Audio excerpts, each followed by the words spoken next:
Savannah, I'm so sorry to hear about the loss of your husband. I know that this is a heartbreaking experience, but death is a part of life, and no one can escape it. I'm sure that he did the best he could. In fact, Jim's battle with cancer was a true inspiration to us all. Thanks for your condolences, Mom. Jim had been fighting cancer with incredible resilience for almost 3 years. We had our share of tears, but we also had so many happy memories. I'll cherish those memories forever. I'm still grieving, but I'm starting to feel stronger, Mom. It's a shame that you and Dad couldn't make it to my husband's funeral yesterday, though. Yes, and we're really, truly sorry about that. As we get older, our bodies start to show the wear and tear of time. Just yesterday, I had a minor heart attack which caused immense pain in my chest. And I couldn't even breathe. Your dad was worried about my health, so we decided to stay home so I could rest and he could keep an eye on me.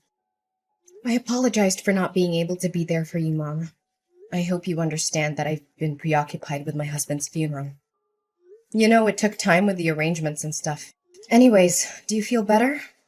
Oh, yes. I took some rest and now I'm feeling much better. But Savannah, where will you be staying now? I heard that you sold all of your valuables and even your house to take care of your husband's treatment costs, huh?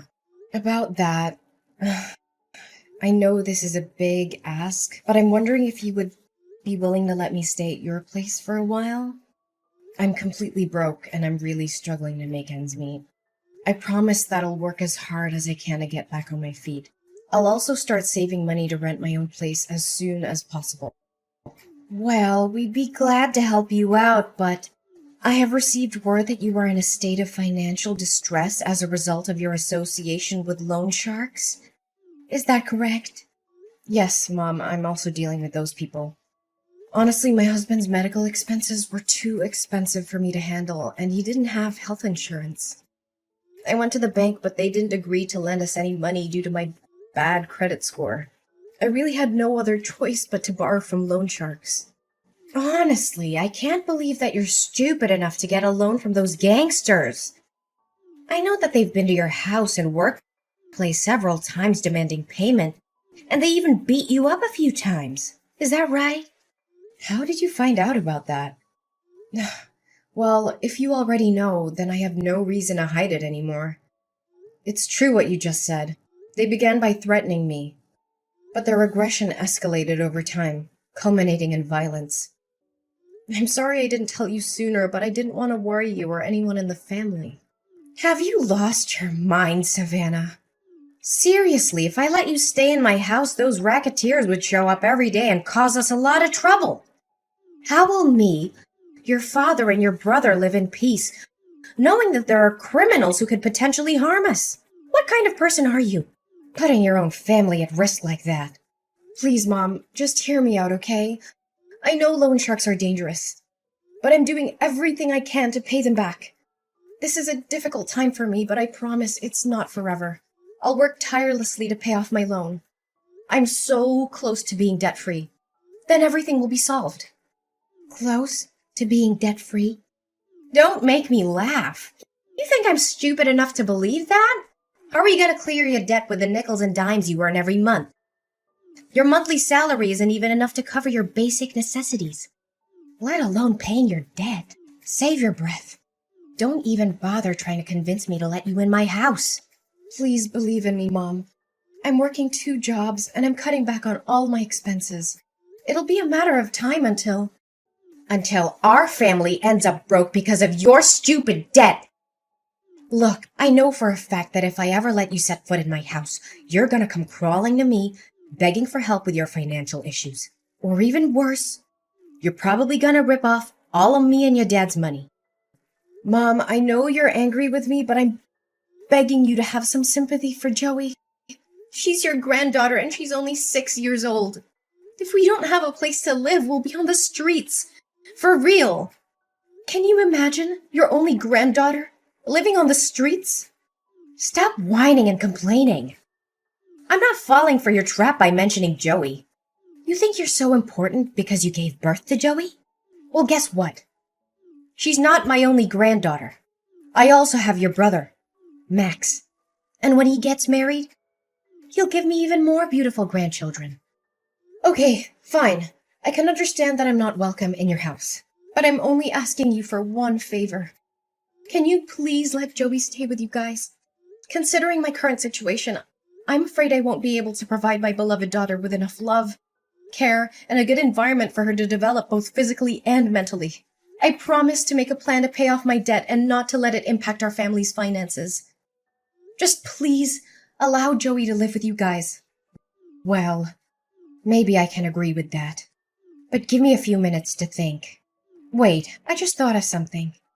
The moneylenders also know about your daughter, don't they? Well, yeah. Why do you ask that question? So, if she stays with us, those thugs could also come to my house and use Joey as a hostage to force you to pay for your loan. No way. I don't want to deal with those criminals and be harassed by them day after day. Look, I'm not going to let you or Joey stay with us. Both of you, stay away from our peaceful life as far as possible. What? How could you even say no to an innocent 6-year-old girl like Joey? She doesn't know anything, and she has nothing to do with my debt. Can you please reconsider your decision? Look, I said it, and this is the last time I'm gonna repeat myself. I don't want you or Joey to appear in my life ever again. It's your own problem, so why don't you take matters in your own hands? Don't be a parasite and live upon your own parents like that. Mom, but... I officially announce that you and I are no longer mother and daughter. Next time when you see the moneylenders, tell that to their face so they won't disturb me or your dad. You've been a burden to us since you were born, and now you have the audacity to ask us for help? If I knew one day this would happen, I would have cut ties with you long ago. Savannah? Are you there? We're in big trouble. Can you help us out? Mom? What's the matter? I thought you already cast me out and deleted my phone number. Anyways, make it quick, 'cause I'm in the middle of my work, so I won't be able to talk to you for long. Who do you think you are to talk to your own mom with that attitude? Look, you need to help your brother because he's in hot water. You mean Max? What happened to him? Your brother's gambling addiction got him into big financial trouble. Now he got into debt because he was gambling away all of his money. He even mortgaged our house for a loan despite not affording the monthly payments. We're in a really bad position right now. If we don't do anything about it, there's a high chance we'll lose our house. Goodness, why am I not even surprised? You already know that Max is addicted to gambling a long time ago, but you never did anything to stop him. When I warned you about the consequences, you told me to shut up. Mind my own business and that he was just gambling for fun. Honestly, Max being in debt is the outcome that you could have easily avoided, but you chose not to. I know, Savannah, and I regret not having taken any action. But what's the point of crying over spilled milk? The most pressing matter at hand is to find a solution to the current predicament. Would you agree, my dear? You know what they say. Blood is thicker than water. We're family, right? So there's no reason for you not to lend us a helping hand in this difficult time. So, after all the things you did to me, including faking being sick so you could avoid attending my husband's funeral and refusing to help me and my daughter, suddenly we become family again? Please, spare me the act. I've already seen past your mask. What? How did you find out about that? I can already see the wheels turning in your head, wondering how I found out about your malingering. Well, I came all the way to your house and I asked the neighbors myself. Unsurprisingly, they told me that you were strutting around the house like a spoiled hen as usual. I could easily guess your true intention of not going to my husband's funeral. Either you wanted to avoid getting yourself into trouble with the loan sharks, Or you were just too afraid that I would ask you for help? Oh, Savannah, please don't misunderstand me like that. I didn't attend the funeral because I wanted to keep you safe. I couldn't bear to tell you in person that I wanted to cut ties with you. I knew it would have come as a big shock to you, and I didn't want to add to your pain. You said it yourself. You have cut me off from your life. Why do you suddenly come back and ask me to help Max with his problems? Well, who else could I be asking other than you? You, Max, your father, and Joey are my only family in this world. And how am I supposed to help you out when I myself already have a problem with finances? Do you know that me and Joey are now living in a homeless shelter? It's all thanks to your kindness, Mom. What? Homeless shelter? You can't even afford to rent public housing or a small apartment? I thought you would have changed by now. Gosh, 1 year has passed and you're still dirt poor like the last time I saw you. If I knew that you're still living like a rat like this, I wouldn't bother wasting my time talking to you. Just get out of my life. I don't want anything to do with you anymore. Yeah, thanks, Mom. I really appreciate it. And I would also be more thankful if you don't suddenly appear in my life just to talk down to me like this. Just delete my number. Whatever. Yeah, I'll delete your number even if you didn't tell me to. Gosh, if anyone finds out that I have a homeless daughter like you, I'd be so embarrassed that I could sink through the floor. Hey, Savannah, can you explain something to me? You again? I thought you already removed my number from your phone. What's the problem this time? Look, I know this sounds crazy, but Max told me he saw you getting out of a fancy car in a stunning dress. He said he was sure it was you because he recognized your birthmark on your shoulder. I don't know what to think. Maybe he was daydreaming, or maybe he mistook you for someone else. But I had to ask. Was it you? Well, he wasn't wrong. It was me. And I also saw Max searching garbage for food or something to sell. What happened to you guys? Where are you living now? Our living situation doesn't have anything to do with you. But you? There's no way an impoverished girl with a large debt like you can have an expensive car and luxury clothes like that. It just doesn't add up. How on earth could it happen? I know. This must be a joke. You may be able to fool Max, but I'm not easily misled. Well, suit yourself. You can choose to believe it or not, but it won't change the fact that I'm now living the best life I could have, alongside the people that love and care for me. I would hazard a guess that you're still finding it difficult to make ends meet. Would I be correct? Explain to me what happened. How did you get so rich all of a sudden? Wait. Don't tell me that sex worker is your new job. Well, what else could you possibly do other than leeching off rich men? Seriously, if you don't have anything nice to say, please don't say anything at all. Anyways, back to my story. I was minding my business on my way to work when I witnessed a crime. A woman was having her purse snatched, and I knew I had to do something. I chased after the robber and was able to get the purse back. Let me guess. You found a lot of money in the purse and you just decided to keep it for yourself. How convenient for you.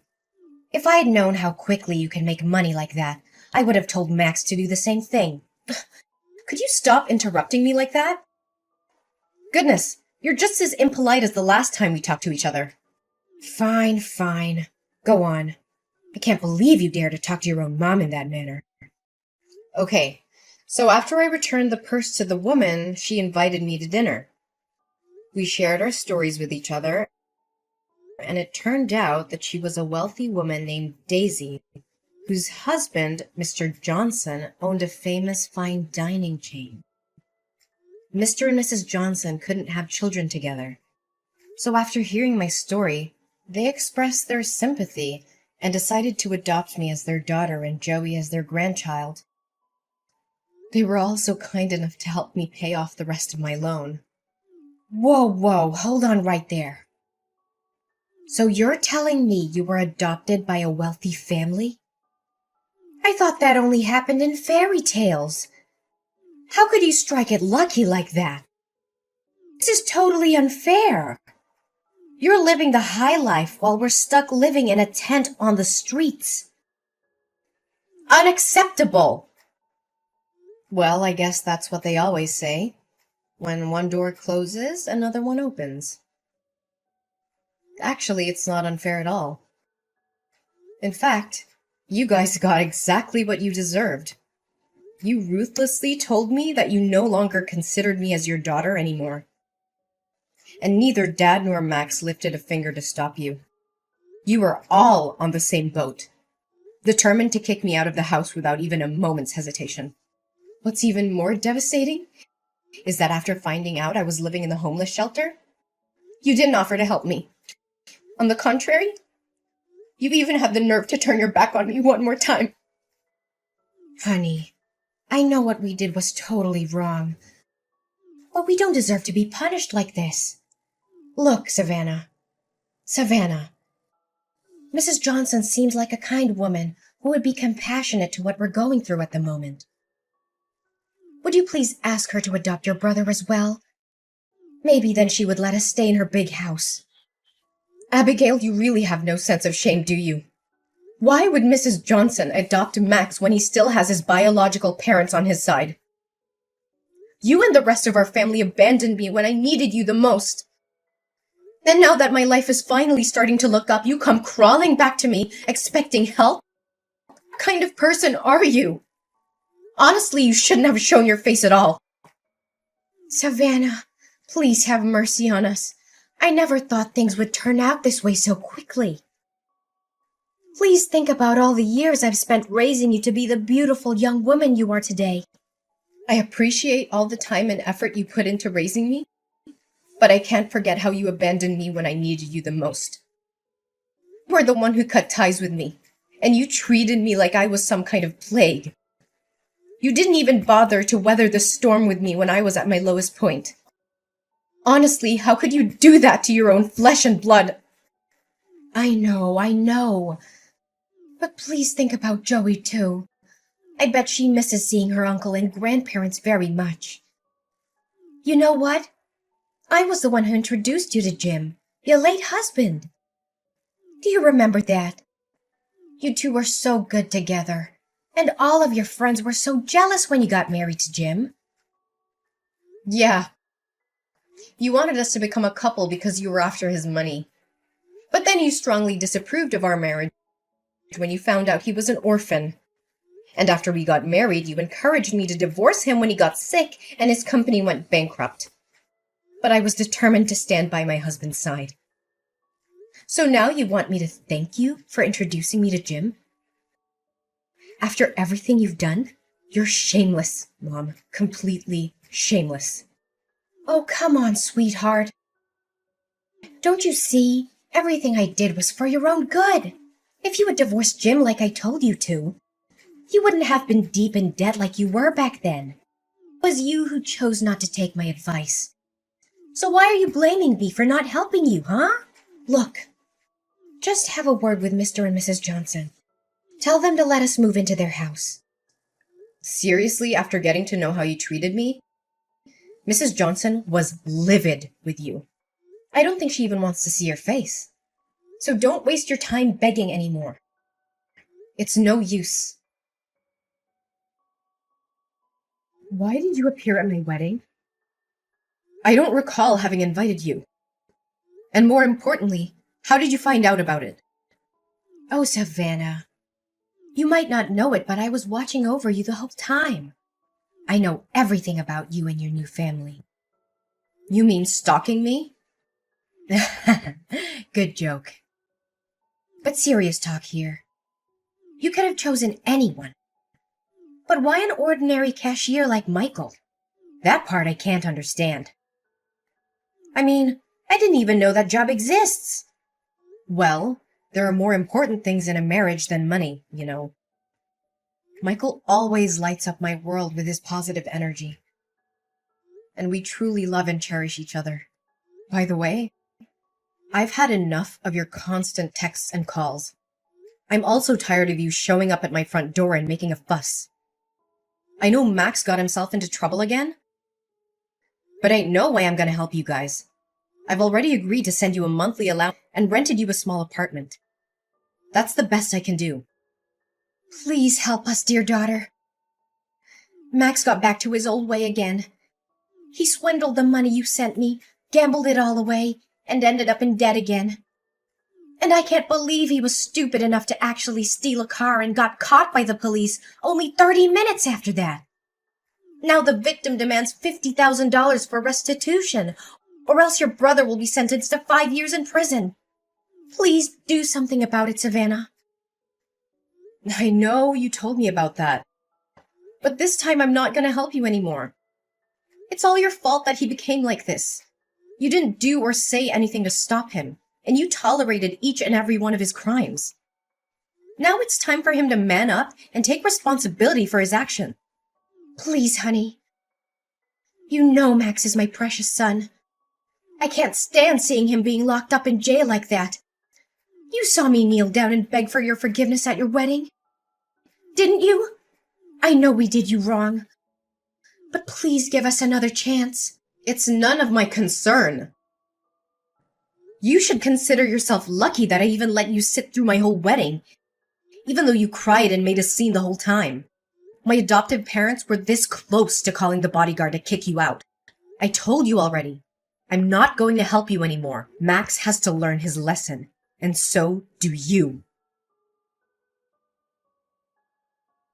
My mother, Abigail, was desperate to help my brother Max avoid getting arrested for the crime he had committed.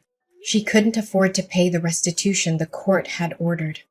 So she came up with a crazy plan. She used a fake gun to rob a bank. She was arrested almost immediately and sentenced to 2 years in prison. I do feel sorry for Max and my mom. I visited them in jail every now and then, but they always became angry when they saw me. They threw fits and blamed me for their being in jail. They seemed to be unable to see the error of their ways. After my dad left alone in the house, I invited him to live with us and my husband Michael. However, he refused, feeling ashamed of what he had done to me. He chose to live by himself in the apartment that I had rented for him. I hope that in the future, I'll be able to convince him to move in with us. After all, we are still a family. Looking back at everything I went through, I am so grateful for my life. There were times when I thought I couldn't make it, and I even considered suicide, but I found the courage to overcome tremendous challenges in life. I hope that my story can inspire others who are still fighting their own battles. No matter how difficult things may seem, it's important to never give up. There is always hope, and you are not alone.